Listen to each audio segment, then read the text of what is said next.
చూస్తుంది. ఇటువంటి పరిస్థితుల్లో మన ఆంధ్రప్రదేశ్లో ప్రభుత్వం మారుద్దని మీరు ఉందాక మారుద్దని మీరు అంటున్నారు. ఏ విధంగా సాధ్యం అనుకుంటున్నారు సార్? 2019లో కూడా ఎన్డీఏ గవర్నమెంట్ అధికారంలో ఉంది కదా. 2019లో కూడా ఈ దేశంలో ఎలక్షన్లు జరిగినాయి కదా, ఈవీఎంల ద్వారా జరిగినాయి కదా. మరి 2019లో 23 సీట్లకు ఎందుకు పరిమితం అయిపోయింది తెలుగుదేశం పార్టీ? ఎందుకు పవన్ కళ్యాణ్ 2 చోట్ల ఓడిపోయినారు? ఎందుకు ఓడిపోయారు?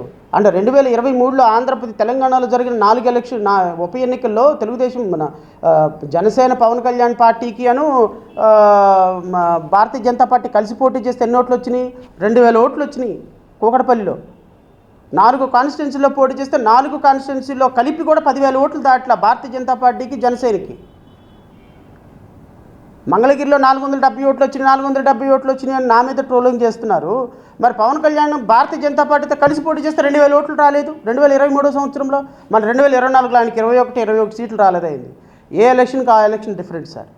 సో 2019లో కూడా ఈవీఎంలు ఉన్నాయి, అప్పటికి భారతీయ జనతా పార్టీ ఉంది. సో 2024లో కూడా ఉంది. సో 2024లో ఇంత దారుణమైన ఓటమి వైఎస్ఆర్సీపీకి వస్తుందని నోబడీ హెస్ ఎక్స్పెక్టెడ్. సో 2029లో నేను ఎందుకు 27లో జరిగితే వస్తుంది అంటాను అంటే, Bihar election all together different issue. Nitish Kumar integrity వేరు. నితీష్ కుమార్ గారి గురించి ఒక మాట చెప్తా. మన ప్రవేశపెట్టిన బడ్జెట్లో మోడీ ప్రభుత్వాన్ని 58,000 కోట్లు 59,000 కోట్లు స్పెషల్ ప్యాకేజ్ అడిగారు.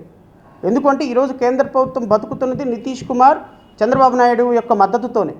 ఈరోజు నితీష్ కుమార్ 60,000 కోట్ల రూపాయలు స్పెషల్ ప్యాకేజ్ అడిగారు. ఏది స్పెషల్ ఇన్సెంటివ్ కాక. మోడీ ప్రభుత్వం డబ్బులు ఇవ్వలేదని లాస్ట్ మినిట్లో నా మద్దతు ఉపసంహరించుకుంటానని అల్టిమేటం జారీ చేసిన తర్వాత లాస్ట్ మినిట్లో 60,000 కోట్ల రూపాయల ప్యాకేజీ నితీష్ కుమార్కి ఆ బీహార్ స్టేట్కి కేంద్ర ప్రభుత్వం శాంక్షన్ చేసి పెట్టింది.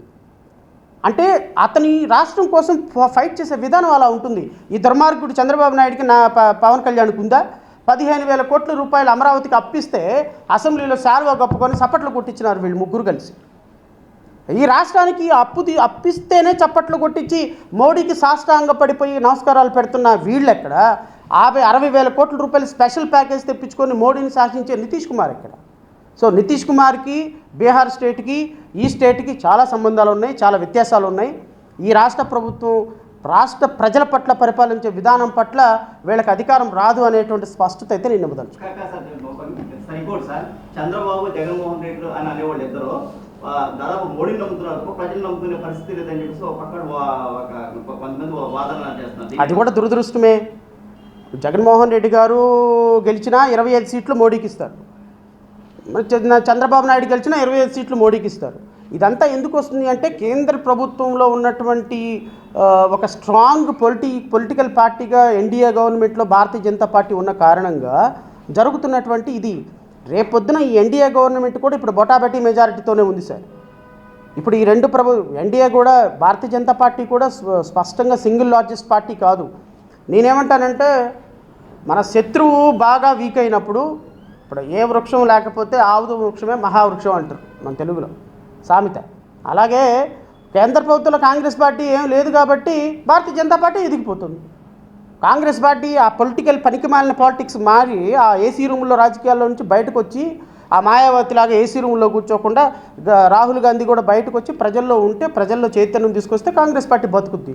లేదు అంటే ఈ భారతీయ జనతా పార్టీ ఆధ్వర్యంలోనే అన్ని రాజకీయ పార్టీలు నడవాల్సిన పరిస్థితి ఉంటుంది.